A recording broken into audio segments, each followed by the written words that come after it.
آمد ہے، مرحبا مرحبا آقا کی آمد ہے، مرحبا مرحبا۔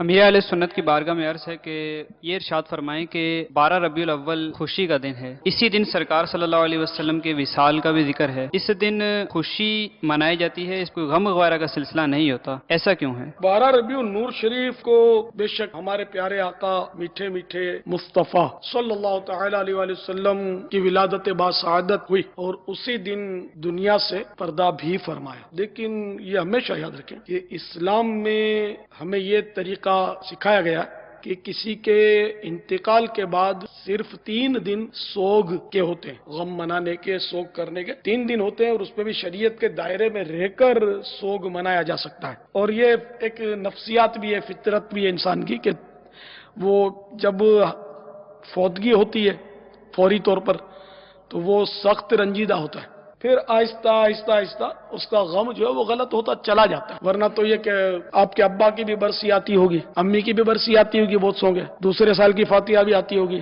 کیا آپ اسی طرح پھوٹ پھوٹ کے روتے ہیں جس طرح ماں کی میت گھر میں رکھی ہوئی تھی اس وقت رو رہے تھے؟ یقیناً ایسا نہیں ہوتا ہوگا، پتہ بھی نہیں ہوتا ہوگا آپ کو، مگر وہ برسی آپ کرتے ہوں گے، کھانا کھاتے ہوں گے، ہنس ہنس کے کھاتے ہوں گے۔ بہرحال یہ تو ایک میں نے انسانی نفسیات کا تذکرہ کیا۔ اسلام نے ہم کو 3 دن سوگ کی اجازت دی ہے کسی کے دنیا سے پردہ کرنے پر، اپنے عزیز کے، دوست کے، احباب کے 3 دن وہ سوگ کے تھے جو گزر گئے۔ اب ہر سال سوگ کی تجدید یہ تو ویسے ہی جائز بھی نہیں ہے، تجدید حزن جو ہے میت کا یہ تو ویسے شرعن بھی ناجائز ہے۔ 2 مرتبہ تعزیت کرنا ہی مکروہ ہے کسی سے، یعنی مطلقاً مکروہ لکھا ہے اس کو، کہ جیسے ایک بار تعزیت کر لی کسی سے اور آپ دوسری بار بھی تعزیت کریں تو نہیں کر سکیں گے۔ اسی طرح 3 دن کے بعد بھی تعزیت نہ کریں۔ ہاں کوئی دوسرے ملک سے آیا ہے اور نہیں کر سکا تھا تعزیت تو اب کر لے، لیکن 3 دن میں تعزیت بھی کر لے۔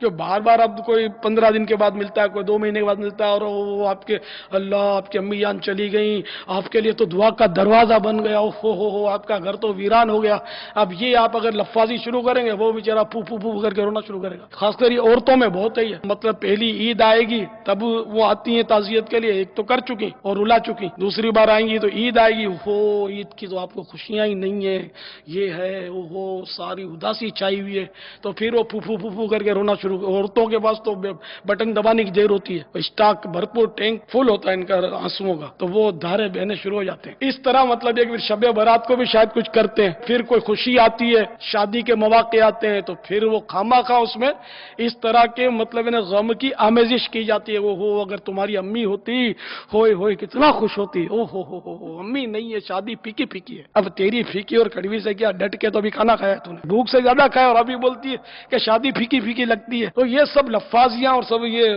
بیکار باتیں ہیں۔ بہرحال 3 دن کا سوگ ہے، 3 دن سے زائد سوگ جائز نہیں ہے، الا زوجہ کے لیے، یعنی کہ جس کا شوہر فوت ہو گیا اس کے لیے 4 مہینے 10 دن سوگ ہے، بس خلاص۔ یہ بھی خاص صرف زوجہ کے لیے، جتنی بھی اس کی ازواج ہوں، 2 ہوں، 3 ہوں، 1 ہو، 4 ہوں، سوگ کریں گی، باقی نہ ماں سوگ کرے گی، نہ باپ سوگ کرے گا، نہ بیٹا کرے گا، نہ بیٹی۔ 3 دن سے زیادہ اور کوئی سوگ نہیں کر سکتا۔ اس اصول کے پیش نظر اب اس مسئلے کو بھی آپ سمجھ لیجئے کہ ہمارے آقا صلی اللہ تعالی علیہ وآلہ وسلم کو ظاہری پردہ کیے ہوئے کتنا زمانہ گزر گیا، اب اس کا سوگ منانا جائز بھی نہ رہا امت کے لیے، سوگ نہ منائے۔ تو ولادت ویسے ہی یعنی کہ خوشی اور غم کا وہ معاملہ تو وہ اس وقت تک تھا، اب غم عشق کا معاملہ ہے۔ عشق میں جتنا بھی غم ہو، آدمی وہ غم میں دم توڑ دے تو خدا کی قسم شہادت ہے اس کے لیے۔ آپ کے عشق میں اے کاش کے روتے روتے یہ نکل جائے میری جان مدینے والے صلی اللہ تعالی علیہ وآلہ وسلم۔ آقا کی آمد ہے،